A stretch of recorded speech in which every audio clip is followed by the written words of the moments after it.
Tata sons के जो chairman थे एन चंद्रशेखरन, उन्होंने इस्तीफा दे दिया है और उनके इस्तीफा देने के बाद मार्केट उसको निगेटिवली ले रही है। बहुत सारी अब बातें हो रही हैं कि इसका क्यों ये दिया गया है, क्योंकि ये एकदम से मार्केट को नहीं पता था, यानी किसी को नहीं पता था कि भारत के कारपोरेट जगत में जहां पर टाटा है, अदानी है, अंबानी है, इतने बड़े बड़े घरानों के बीच में इस तरह का विवाद वापस से पैदा हो सकता है और इसका जो स्टॉक मार्केट के ऊपर असर है वो आने वाले वक्त में किस तरह देखने को मिलेगा। क्योंकि अगर टाटा ग्रुप की बात करें तो बहुत सारी कंपनियां इनकी लिस्टेड हैं, हर एक चीज के ऊपर असर देखने को मिलेगा। क्या है पूरा मामला, क्यों इन्होंने एकाएक जो है इस्तीफा दिया, हर एक पहलू में इस वीडियो में कवर करूंगा। लेकिन अगर आप चैनल पे पहली बार हैं तो सब्सक्राइब जरूर कीजिएगा। नमस्कार, मेरा नाम है अतुल वर्मा। जैसे मैंने कहा कि टाटा सन्स के जो चेयरमैन हैं उन्होंने इस्तीफा दे दिया है और ये एकाएक ये चीज आपको देखने को मिली है। आज पूरे अगर आप कारपोरेट जगत की बात करिए तो आज यही सबसे बड़ी खबर है और इसके बारे में बात की जा रही है। तो देखिए ये हुआ क्यों है, अगर इसको समझना चाहते हैं तो इसमें दो तीन बातें बहुत इंपॉर्टेंट है और ये जो फ्लो चार्ट आपको दिखाई पड़ रहा होगा ये काफी हद तक आपको इस बात को समझाएगा। तो देखिए कई सारे लोगों को जिनको टाटा ग्रुप के बारे में ज्यादा नहीं पता है, वो सिर्फ समझते हैं कि टाटा जैसे आम बिजनेस होता है ऐसे ही टाटा के यहाँ भी बिजनेस होता है। ऐसा नहीं है। टाटा ग्रुप या टाटा के जो बिजनेसेस हैं वो बिल्कुल ही अलग तरीके से काम करते हैं। ये जो फ्लो चार्ट है ये आपको दोनों बातों को समझाएगा कि एन चंद्रशेखरन क्या है। कई लोगों को ने है सोचा है, दिमाग में आता है कि नोएल टाटा फिर क्या है। नोएल टाटा तो अभी भी चेयरमैन है, तो वो किस चीज के चेयरमैन है और ये पूरी की पूरी कंट्रोवर्सी क्यों खड़ी हुई है, क्योंकि नोएल टाटा का नाम इसमें बहुत जबरदस्त ढंग से आ रहा है, बार बार उनका नाम जो है आ रहा है। तो पहले इस फ्लो को समझेंगे और फिर उस विवाद को समझेंगे। तो देखिए टाटा ग्रुप जो भी काम करती है, उन्होंने टाटा सन्स नाम की एक कंपनी बनाई एक प्रकार से, और ये जो कंपनी है टाटा सन्स जो है ये पूरा का पूरा बिजनेस को गवर्न करता है या पूरे के पूरे बिजनेस को चलाता है। जो टाटा सन्स है इसका जो चेयरमैन होगा, इसकी नियुक्ति कैसे होती है, तो इसका जो चेयरमैन है, इसका चेयरमैन अभी कौन था, एन चंद्रशेखरन थे और इन्होंने ही इस्तीफा दिया है। अब चूंकि इन्होंने इस्तीफा दे दिया है, चंद्रशेखरन ने इस्तीफा दे दिया है, तो इसका असर क्या होगा, तो जो बिजनेसेज हैं उसके ऊपर आपको सबसे ज्यादा इसका बिजनेस के ऊपर असर दिखेगा। क्यों? क्योंकि जो टाटा सन्स है यही बिजनेस चलाती है, सारे के सारे बिजनेसेस को रन करने का काम कौन करती है, टाटा सन्स करती है। लेकिन टाटा सन्स अपने आप में, और इसीलिए अगर आप जानते हो तो लगातार आरबीआई का जो बात रही है आरबीआई की तरफ से वो यही रही है। आरबीआई लगातार बोलता रहा है कि टाटा सन्स को यानी इस कंपनी को लिस्ट होना पड़ेगा, कहां पर, शेयर बाजार में, यानी इनका आईपीओ आना चाहिए और स्टॉक मार्केट में इसको लिस्ट होना चाहिए। क्योंकि ये भारत के हिसाब से देखा जाए तो पेरेंट कंपनी के रूप में सबसे बड़ी पेरेंट कंपनी है, क्योंकि इसके अंडरटेकिंग में बहुत सारी कंपनियां हैं जिनमें करीब करीब 20 तो लिस्टेड कंपनियां और बाकी अनलिस्टेड बहुत सारी कंपनियां हैं। तो उन सभी को एक प्रकार से गवर्न कौन करती है, जो आप टाटा स्टील देखते हो, जो आप अलग अलग कंपनी की अगर मैं बात करूं तो आप बहुत सारी कंपनी जो देखते हैं, टाटा कंसल्टेंसी है यानी टीसीएस हो गया, वोल्टास हो गया, आपका टाटा स्टील हो गया, हर एक कंपनी जो आप देखते हैं, ये इतनी लंबी लिस्ट है टाटा ग्रुप की सभी कंपनियों की जो लिस्टेड कंपनियां हैं उनका। और अगर आप इनको समझ रहे हैं तो ये सारा का सारा गवर्न कौन होता है, टाटा सन्स के नाते गवर्न होता है। फिर उन कंपनियों के अलग अलग चेयरमैन या अलग अलग सीईओ, अलग अलग बाकी चीजें बनाई जाती हैं, लेकिन उसको जो पूरी तरह से गवर्न करता है वो टाटा सन्स गवर्न करता है। तो यानी बिजनेस चलाने वाली एंटिटी कौन है, टाटा सन्स है। लेकिन टाटा सन्स अपने आप में बहुत स्वतंत्र नहीं है। टाटा सन्स अपने आप में काफी हद तक चीजों से घिरी हुई है। क्यों? क्योंकि जो टाटा ट्रस्ट है, ये जो टाटा ट्रस्ट है ये क्या है, बेसिकली ये ट्रस्ट बनाया गया जिसमें टाटा जो भी उनके जानने वाले आप कह सकते हैं, चूंकि बहुत पारिवारिक नहीं है लेकिन फिर भी इसमें काफी परिवार के लोग जो हैं टाटा ट्रस्ट से जुड़े रहे हैं। जैसे नोएल टाटा है, रतन टाटा जो रहे या उसके पहले जो कुछ भी हुआ, तो वो सभी लोग चेयरमैन बनाए गए, वो सभी चेयरमैन बने टाटा ट्रस्ट के। और टाटा ट्रस्ट जिसके आप जैसे मैंने कहा कि रतन टाटा भी इसी के जो रहे, जमशेदजी टाटा के समय से ये चला आ रहा है। और ये ट्रस्ट जो है ये मेनली क्या करता है, टाटा सन्स को ओन करता है। टाटा सन्स एक प्रकार से कंपनी है जो बहुत सारी कंपनी को रन करती है। ये बहुत सारी कंपनी को रन करती है, लेकिन टाटा सन्स को कौन गवर्न कर रहा है? तो टाटा सन्स के चूंकि आज की डेट में 66% जो स्टॉक हैं, 66% जो स्टॉक्स हैं वो टाटा ट्रस्ट के पास है। तो टाटा ट्रस्ट चूंकि 66% शेयर रखता है, इसीलिए टाटा सन्स को वो गवर्न करता है, एक प्रकार से उसको चलाता है। अब इसके जो चेयरमैन है फिलहाल कौन है? तो वो नोएल टाटा हैं। तो ये जो हिराकी है टाटा के, यूं कह सकते हैं उनके जो पारिवारिक रूप से या जिनको जानने वाले लोगों को जो टाटा ट्रस्ट में लाया जाता है, वो इसीलिए क्योंकि टाटा ट्रस्ट मेनली जो सभी पैसे, यानी कोई भी कंपनी होगी टाटा सन्स में उसका पैसा आ जाएगा, सबका प्रॉफिट टाटा सन्स के पास अल्टीमेटली घूम घाम के आ ही जाएगा, और फिर उसका पैसा जो है टाटा ट्रस्ट के आप पास आ जाएगा। और टाटा ट्रस्ट फिर जो है, चूंकि वो ट्रस्ट है तो टैक्स बेनिफिट मिलेंगे, खैर उस मुद्दे में नहीं जाते हैं, लेकिन अल्टीमेटली उसके नाते सारे के सारे लोग इसमें जुड़ते हैं। और ये दूसरी जो पार्ट है टाटा सन्स जो है, ये एक प्रकार का कारपोरेट एंटिटी हो जाती है। अब विवाद क्या है? तो विवाद ये है, इसमें कई सारे विवाद आए। अब यहां पर मैं अगर आपको समझाऊं तो देखिए क्या है, पहला जो बड़ा मुद्दा ये आ रहा है कि इन्होंने एकाएक जो इस्तीफा दे दिया, तो एकाएक इस्तीफा दिया, ये एक बड़ा खबर है। किसी को ये उम्मीद नहीं थी कि यहां पर एकाएक ये इस्तीफा हो जाएगा, किसी को भी उम्मीद नहीं थी। लेकिन ये जरूर था कि जो नोएल टाटा हैं और जो चंद्रशेखरन थे, इनके बीच में काफी विवाद चल रहा है। यानी अभी भी एन चंद्रशेखरन जो है फरवरी तक, जो उनका टेन्योर पहले का था, वो फरवरी तक, यानी फरवरी 27 तक तो वो अभी भी काम करते रहेंगे, लेकिन उसके बाद वो एक्सटेंशन नहीं लेंगे। लेकिन इसके पहले क्या हुआ था, वो एक्सटेंशन लेना चाह रहे थे 5 वर्ष के लिए, यानी 5 साल का एक्सटेंशन जो है की बात चल रही थी। टाटा ट्रस्ट, अभी मैंने आपको बताया, तो टाटा ट्रस्ट जो है इस बात को स्वीकार कर चुका था।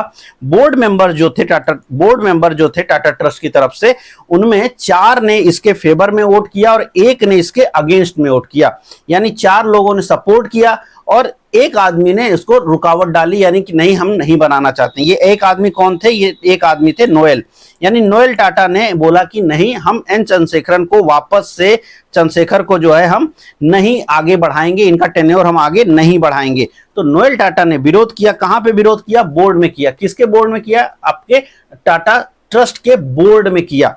अब ये कब हुआ था? वो इसी साल फरवरी मार्च महीने में, इसी साल जो अलग अलग मीटिंग्स हुई उनके दौरान ये चीज देखने को मिली थी कि फरवरी मार्च के दौरान ये चीज हुई थी। अब इसके बाद क्या हुआ? अब ये विवाद बढ़ने लग गया था इंटरनली, ये विवाद काफी धीरे धीरे करके बढ़ता जा रहा था, उसको लेकर के विवाद हो ही रहा था। और अब क्या हुआ? तो जब टाटा सन्स, अब ये अगर वहां पर ये मामला सेटल नहीं होगा तो ये मामला कहां जाता? तो ये मामला जाता एजीएम में। एजीएम में मामला जाएगा, और एजीएम कब है? एजीएम अभी 18 अगस्त के आसपास में है। तो एजीएम, चूंकि एजीएम आने वाला है और एजीएम में ये डिसाइड करना पड़ता कि टाटा सन्स का अब चेयरमैन कौन रहेगा। वहां पर एजीएम में, चूंकि वहां एजीएम है तो वहां पर बहुत जितने भी शेयर होल्डर्स हैं वो सभी के सभी उसमें वोट करेंगे। एजीएम किसका? टाटा सन्स का। टाटा सन्स क्या है? मैंने शुरुआत में बोला, एक प्रकार की कारपोरेट एंटिटी है, एक प्रकार की कंपनी है जो अनलिस्टेड है, लेकिन उसकी एजीएम होगी यानी जनरल मीटिंग, और उसमें जितने भी उसके शेयर होल्डर्स हैं वो वोट करेंगे। और चूंकि वो वोट करेंगे तो वो चुनाव करेंगे किसी एक का। जाहिर सी बात है, 2 लोग खड़े होते और उसमें एक का वो चुनाव करते हैं, चाहे उसमें चंद्रशेखरन का नाम हो सकता था। लेकिन कभी भी, अब वहां पर क्या रहा है, कभी भी आज तक की इतिहास में वहां पर, यानी टाटा सन्स में और टाटा ट्रस्ट के दौरान, जो मैंने अभी आपको दिखाया, तो टाटा ट्रस्ट और टाटा सन्स में कभी भी वोटिंग नहीं होती है, कभी भी आज तक वोटिंग हुई नहीं है, वोटिंग की स्थिति पैदा नहीं की जाती है। इसके पहले अगर आपको ध्यान हो, 2016-17 में साइरस मिस्त्री वाला केस भी यही सेम था। वहां पर भी जो रतन टाटा थे उनका विवाद हुआ था साइरस मिस्त्री से। साइरस मिस्त्री टाटा सन्स के चेयरमैन थे उस समय, और विवाद इतना गहरा हुआ था कि उनको जो है हटाया गया था पद से, वो हटना नहीं चाह रहे थे, हटाया गया था। और उसके बाद वो पूरा का पूरा जो मामला था वो कोर्ट केस में भी बदला था। वो पूरा 2016-17 का मामला, अगर आपको पता हो, नहीं पता है गूगल करेंगे पूरा मिल जाएगा। वहां पर भी लगभग यही मैटर था। वो टाटा सन्स के चेयरमैन थे और उस समय रतन टाटा जो है टाटा ट्रस्ट के जो हेड कर रहे थे। वही सेम स्थिति यहां पर है। उस समय क्या हुआ था? उस समय भी एजीएम तक मैटर जाने की बात हुई थी, लेकिन एजीएम में विवाद ना जाए, यानी आम जनता के सामने ये विवाद ना जाए, इसीलिए वहां पर भी साइरस मिस्त्री ने इस्तीफा दे दिया था। वही सेम काम जैसा पहले हुआ था वैसा सेम काम यहां पर चंद्रशेखरन ने किया, उन्होंने इस्तीफा दे दिया है। अब इस्तीफा जो दे दिया है इसका मेन कारण क्या है, तो विवाद जो है क्यों है, तो एजीएम में नहीं गया वहां पर, उसके पहले उन्होंने इस्तीफा दे दिया। अब उन्होंने जो विवाद की बात कही है, उन्होंने फिलहाल चंद्रशेखरन ने ये कहा है कि वो फरवरी जो है 27 तक तो बने रहेंगे, लेकिन अब वो एक्सटेंशन नहीं चाहते। अब इसमें नोएल टाटा वाला मैटर फिर से आता है। नोएल चूंकि चेयरमैन है टाटा ट्रस्ट के, तो नोएल बार बार ये कहते रहे हैं कि जिस तरह से कारोबार चल रहा है टाटा ग्रुप का वो ठीक नहीं है। उन्होंने कई सारे प्रश्न उठाए हैं टाटा ग्रुप के कारोबार पर। जाहिर सी बात है, कारोबार कौन करता है, टाटा सन्स करता है। तो जो टाटा सन्स काम कर रहा है टाटा का, उन्होंने कहा कि ये ठीक से काम नहीं हो रहा है यहाँ पर, यानी जो कंपनियां काम कर रही हैं ठीक से नहीं। विवाद नंबर 1 उन्होंने खड़ा किया कि जिस तरह से हमने एआई में पैसे डाले हैं, जी हाँ, अगर आप ध्यान देंगे तो पिछले 2-3-4 सालों के दौरान जो टाटा कंसल्टेंसी है यानी टीसीएस है, उन्होंने कई सारी एआई कंपनियों के साथ कोलैबोरेट करने की कोशिश करी है। उनको लेकर के नोएल टाटा को जो है उस पर विवाद है कि नहीं, ये ठीक नहीं हुआ है। तो एआई को लेकर के जिस तरह से पैसे खर्चा हुए हैं, जिस तरह से नई चीजों को लेकर के पैसा खर्चा हुए हैं, वो उनको पसंद नहीं आ रहा है और उन्होंने ये कहा है कि ये ठीक नहीं है। इसके अतिरिक्त दूसरी चीज है कि वो, जैसे मैंने कहा कि आरबीआई ये चाहता है कि जो टाटा सन्स है ये लिस्ट हो जाए, लेकिन आरबीआई चाहता है, और ये कई समय से, अगर आप बाजारों में हैं तो मान के चलिए 3-4 साल से आप हर बार ये सुनते हैं कि ये लिस्ट कराना पड़ेगा, लेकिन ये किसी ना किसी तरीके से एक्सटेंशन लेते जा रहे हैं। टाटा सन्स लिस्ट नहीं हो, ये कौन चाहता है, टाटा ट्रस्ट क्या चाहता है, टाटा ट्रस्ट चाहता है कि सन्स जो है कभी भी लिस्ट ना हो, इसकी लिस्टिंग ना हो। और चूंकि नोएल टाटा टाटा ट्रस्ट को संभाल रहे हैं, ये लिखित में चाहते हैं चंद्रशेखरन से कि आप मुझे रिटर्न में दे दीजिए कि आप टाटा सन्स को कभी भी लिस्ट नहीं होने देंगे। लेकिन एन चंद्रशेखरन ये नहीं कर रहे हैं और उन्होंने कहा कि वो ये नहीं कर सकते हैं और वो लिखित में ये बात नहीं कर सकते। उन्होंने ये जरूर कहा कि वो पूरी कोशिश करेंगे, और यद्यपि वो कर भी रहे हैं। पिछले 4-5 सालों से टाटा सन्स को लिस्टिंग की बात चल रही है, वो नहीं लिस्टिंग होने दिया है, लेकिन लिखित रूप में नहीं दे पाए हैं और लिखित रूप में वो नहीं दे सकते हैं। जाहिर सी बात है, कारपोरेट इशू हो जाएगा तो वो नहीं दे सकते हैं, और ये भी एक बड़ा कारण है कि वो चाहते हैं कि लिस्टिंग नहीं हो। नोएल टाटा चाहते हैं कि लिखित में दे दीजिए, उनके पास ये अधिकार नहीं है कि वो दे पाए, तो जाहिर सी बात है वो नहीं दे पाए हैं। एक और बात है कि अगर नोएल टाटा सब कुछ तैयार भी हैं कि चलो ठीक है हम एक्सटेंशन देंगे भी, तो नोएल टाटा जो है 2 साल यानी 2 साल से ज्यादा का एक्सटेंशन नहीं देना चाहते। 2 साल क्यों? क्योंकि अभी की एज है 63 साल है, चंद्रशेखरन की अभी उम्र है, और 65 साल पे टाटा ग्रुप में जो है रिटायरमेंट होता है। तो उन्होंने कहा कि हम 2 साल के लिए एक्सटेंड करेंगे, जबकि चंद्रशेखरन चाहते हैं कि उनको 5 साल के लिए एक्सटेंड किया जाता। तो वो जो है फिर भी उसको लेकर के नोएल टाटा तैयार नहीं है। अब विवाद सिर्फ इतने पर ही नहीं रुकता है, या ये विवाद इतने पर ही नहीं है, ये विवाद अंदर भी है। अगर आप परफॉर्मेंस देखेंगे, और दोनों ही, अगर आप ये समझिए कि इन कंपनियों में कौन लोग जा रहे हैं, जैसे अभी फिलहाल अगर जो विवादित रूप से बात हुई, जो अभी हुई कुछ दिन पहले, तो जो ट्रेंट है, ट्रेंट कंपनी जो लिस्टेड है, आप जानते ही होंगे, ट्रेंट जो है, जो कि बेसिकली जो रिटेल का कारोबार करती है, तो जो ट्रेंट को हेड कर रहे हैं अब वो नोएल टाटा की बेटी हैं। नोएल टाटा की बेटी को, इसको लेकर के विवाद भी हुआ कि नोएल टाटा की बेटी को क्यों बनाया जा रहा है, इसका हेड क्यों करेंगी वो ट्रेंट का। अब ट्रेंट क्या है, कंपनी है, लिस्टेड कंपनी है, तो ये किसके अंडर में आता होगा? जाहिर सी बात है, आप समझ चुके हैं, सन्स के अंडर में आएगा। और चंद्रशेखरन संभव है कि नहीं चाहते थे कि इनकी बेटी को ये इसका हेड बनाया जाए। तो जो परिवार धीरे धीरे करके उभर के आ रहा है टाटा ग्रुप में, इसको लेकर के भी विवाद है कि ये ऐसा पहले नहीं होता था।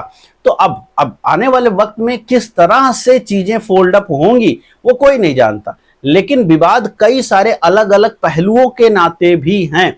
बढ़ता हुआ परिवारवाद भी उसमें एक बड़ा विवाद का कारण है, इस पूरे के पूरे समूह के बिजनेस को लेकर के। अब अगर इसके बिजनेस को थोड़ा सा 1 सेकंड देखेंगे, तो चूंकि ये इतना बड़ा बिजनेस है और भारत की बहुत ट्रस्टेड कंपनी है, अगर हम आपको पिछले 1-1.5 साल के अगर आप परफॉर्मेंस देखिएगा, तो कुछ एक कंपनियां अच्छा करी हैं, लेकिन ज्यादातर कंपनियों ने कोई खास अच्छा परफॉर्मेंस नहीं दिखाया। क्यों? क्योंकि ये जो विवाद है, ये विवाद चले ही जा रहा है पिछले 4-5 सालों में, और ऐसे में जब मार्केट थोड़ा सा भी खराब हुई, तो इस विवाद के नाते इस पूरे ग्रुप के ऊपर जो है कोई खास मोमेंटम नहीं दिखता है। जैसे टाटा कंसल्टेंसी आप देखो, यहाँ पे आपको दिखाई पड़ रहा होगा नीचे की साइड में भी, अगर आप देखेंगे तो यहाँ पे अगर आप देखें तो 1 साल में 19% माइनस का रिटर्न है, 5 साल में 26%, 3 साल में 29%। टीसीएस कहीं गया ही नहीं है। मैं आपको कई सारी कंपनी दिखा रहा हूँ। अगर आप टाटा मोटर की देखिए, टाटा मोटर की स्थिति क्या है, 1 साल में 11% का माइनस है, 3 साल में 5%, यानी 3 साल हो गए टाटा मोटर पैसेंजर व्हीकल कहीं भी नहीं गया, कोई परफॉर्मेंस उसने नहीं दिखाई। यद्यपि टाइटन को अगर आप देखेंगे तो एक अलग दुनिया दिखती है। टाइटन लगातार परफॉर्म कर रहा है टाटा ग्रुप का, ये सबसे बेहतर परफॉर्मेंस दिखाया है टाटा ग्रुप ने टाइटन को लेकर के, जहां 3 साल में करीब 70% और 1 साल में 47% के रिटर्न बने हैं। अगर आप टाटा स्टील की बात करिए तो यहां पर भी रिटर्न बने हैं, क्योंकि यहां पर परफॉर्मेंस आई है पूरे के पूरे सेक्टर पर। लेकिन जैसे ही आप कुछ और कंपनियों के तरफ बढ़ेंगे, जैसे टाटा केमिकल, जो कि इनका एक बड़ा बिजनेस हुआ करता है, अब वहां पे देखिए तो 3 साल में 33% माइनस कंपनी ने किया है, 1 साल में 29% माइनस, यानी 3 सालों में कोई परफॉर्मेंस टाटा ग्रुप की ये बड़ी कंपनी नहीं दिया है। साथ में अगर आप टाटा की ये जो होटल कंपनी है, अगर आप इसको देखोगे तो ये एक जमाने में अच्छा परफॉर्म करी, लेकिन पिछले 3 साल में 87% परफॉर्म करी है। लेकिन जैसे जब से ये पूरी तरह से एक्वायर हुई है, चूंकि ये इंडियन होटल था, तो ये कंप्लीटली जब से एक्वायर हुआ है तब से विवाद दूसरा पहलू लेकर के दिख रहा है। इसलिए परफॉर्मेंस भले आपको दिख रही है, लेकिन कंप्लीटली ये जो है उस समय तक जो है कंप्लीटली टाटा ग्रुप के साथ नहीं थी। ट्रेंड को अगर आप देखेंगे तो ट्रेंड एक जमाने में अच्छा परफॉर्म कर चुका है, लेकिन पिछले 1 साल में 17% माइनस है, और पिछले 2 साल में भी देखेंगे तो भी माइनस का ही यहाँ नंबर आपको देखने को मिलेगा। टाटा ग्रुप की ये भी एक बड़ी कंपनी है टाटा एलेक्सी, जो कि पिछले 3 साल की आप बात करिए तकरीबन 46% डाउन है। तो परफॉर्मेंस नहीं आई है बहुत सारे कारणों से। टाटा टेक्नोलॉजी की अगर आप बात करें तो टाटा टेक्नोलॉजी भी अगर 34% डाउन है पिछले 3 सालों में, 1 साल में करीब करीब जो है 30% नीचे से रिकवर जरूर करा, बट स्टिल 3 साल में 34% डाउन है। तो नेट स्थिति यह है कि अभी भी लिस्टिंग प्राइस से काफी डाउन हो चुकी है। एक जमाना आ गया था कि जब ये लिस्टिंग प्राइस से तकरीबन 60% डाउन हो गया था, तो 1 साल में भले नीचे से रिकवरी हुई है, लेकिन 3 साल की नेट स्थिति परफॉर्मेंस वाइज खराब रहा है। तो ये बात आपको समझना पड़ेगा कि टाटा ग्रुप ने उस तरह से परफॉर्म नहीं किया है जिस तरह से टाटा ग्रुप से उम्मीद थी। टाटा ग्रुप भारत का सबसे बड़े ग्रुप में से एक है, और टाटा ग्रुप चूंकि इन दोनों के बीच में जहां पर एक ट्रस्ट है और एक सन्स है, इन दोनों के बीच में जो विवाद है ये बढ़ता गया है। 2016 में भी विवाद बढ़ रहा था, और 2016 के बाद जब वो एक बार थोड़ा शांत हो गया मैटर, उसके बाद से चूंकि मतलब चंद्रशेखरन को लेके आए रतन टाटा, और उसके बाद ये विवाद शांत रहा। फिर जब रतन टाटा चले गए इस दुनिया से और नोएल टाटा जब से आए हैं, तब से वापस से चंद्रशेखरन के साथ नोएल का जो विवाद है वो बना हुआ है। और अब ये विवाद इस जगह पहुंच चुका है कि फरवरी में आपको टाटा सन्स का नया चेयरमैन देखने को मिलेगा। उन्होंने क्लियर कर दिया चंद्रशेखर ने कि वो अब इस्तीफा वापस नहीं लेंगे, अब वो कंप्लीट है कि वो फरवरी में चले जाएंगे पद से, और उन्हें अब कोई भी एक्सटेंशन या कोई भी चीजें नहीं चाहिए। तो ये पूरा विवाद है, और इस पूरे विवाद का जो खामियाजा है वो कहीं ना कहीं जो निवेशक है वो तो भुगतेगा ही भुगतेगा। निवेशक इसलिए भुगतेगा क्योंकि निवेशक जो है वो माइनॉरिटी होल्डर्स है, वो सब कुछ नहीं कर सकता है। कंपनी के जो बड़े लोग हैं वो तो बहुत कुछ अलग तरह से हो रहा है, लेकिन बड़ा प्लेयर जो एफआईआई है, जो डीआईआई है, वो जब ये सब चीजें देखता है तो एक मानसिक रूप से उसको उस पर्टिकुलर कंपनी के मैनेजमेंट पे भरोसा कम होता है। जब भी भरोसा कम होगा मैनेजमेंट को, तो कंपनी से सबसे पहले क्या होगा, एफआईआई डीआईआई जो भी होंगे वो वहां से बाहर जाएंगे। तो अगर आप सिर्फ ब्रांड नेम के ऊपर फोकस करके काम कर रहे हैं तो अब वो टाटा जमाना नहीं रहा। हाँ, टाटा ग्रुप में कुछ कंपनियों ने परफॉर्म किया है, टाटा जैसे टाटा स्टील ने किया है, टाटा जो टाइटन ने किया है, कुछ एक और कंपनियों ने किया है, बट ज्यादा कंपनियां कोई बहुत बड़ा पैसा बना के नहीं दे रही हैं। उसका मेन कारण ये है कि जो विवाद है ये आगे बना हुआ है। तो कभी भी कंपनी का नाम देख करके, ग्रुप देखकर मत करिए। जहां पर परफॉर्मेंस आ रही है, चार्ट देख करके जहां भाव में इजाफा हुआ है, जो परफॉर्मिंग एसेट्स हैं उनकी तरफ फोकस करिए तो ज्यादा अच्छा होगा। अगर कोई व्यक्ति टाटा ग्रुप में ही टाइटन ले रहा है तो टाइटन लेकर के पैसा बन रहा है, लेकिन दूसरा टाटा कंसल्टेंसी किसी ने लिया तो उसके पैसे नहीं बने हैं। तो एक कंपनी, एक ग्रुप, एक सन्स, एक ट्रस्ट, सब कुछ एक है, लेकिन दोनों कंपनी अलग ढंग से चल रही हैं, अलग ढंग से विवाद कर रही हैं, अलग ढंग से व्यवहार कर रही हैं। तो ये चीज रहेगा, और ये चूंकि इन दोनों के बीच में विवाद है तो ये आगे भी आपको जो है दिक्कत हो सकता है देता रहे आने वाले वक्त में। आप एज ए परफॉर्मेंस बहुत ज्यादा अच्छा बेहतर ना आ पाए। जब तक ये विवाद चल रहा, फरवरी तक तो रहेगा ही। फरवरी के बाद नए लोग आएंगे, कौन आएगा, उसके हिसाब से क्या मैनेजमेंट बदलेगा, तो वो सारी चीजें आपको देखने को मिलेगी। लेकिन ये भी तय है कि टाटा ट्रस्ट शायद टाटा सन्स का जो है इन्वेस्टमेंट नहीं होने देगा, टाटा सन्स को आईपीओ लेके शायद नहीं आने देगा, क्योंकि ये विवाद इसका मेन कारण है। और अगर वो लिस्टिंग नहीं होगी तो जो टाटा इन्वेस्टमेंट जैसी कंपनी है, जो कि मैंने दिखाया नहीं, लेकिन वो भी काफी खराब परफॉर्मेंस करी है। अगर आप टाटा इन्वेस्टमेंट को भी देखोगे, जिसके पास काफी जो है इनका है, एक्चुअली अगर आप देखोगे तो काफी इनका परफॉर्मेंस जो है टाटा इन्वेस्टमेंट, जो कि 2 सालों से टाटा इन्वेस्टमेंट ने कोई परफॉर्मेंस नहीं किया है। तो इस टाइप की कंपनियों की भी स्थिति जो है कोई बहुत अच्छी नहीं रहेगी, चूंकि इनका मेन काम ही यही है कि टाटा ग्रुप लिस्ट हो जाता तो इनको ज्यादा बेनिफिट मिलता।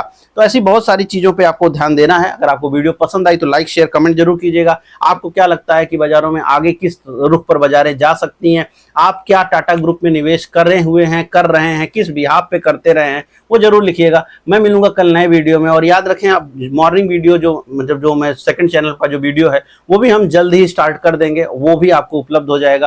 तो जरूर सब्सक्राइब कीजिएगा, चैनल को सब्सक्राइब कीजिएगा। मैं मिलता हूं कल नए वीडियो में। इस वीडियो में इतना ही, धन्यवाद।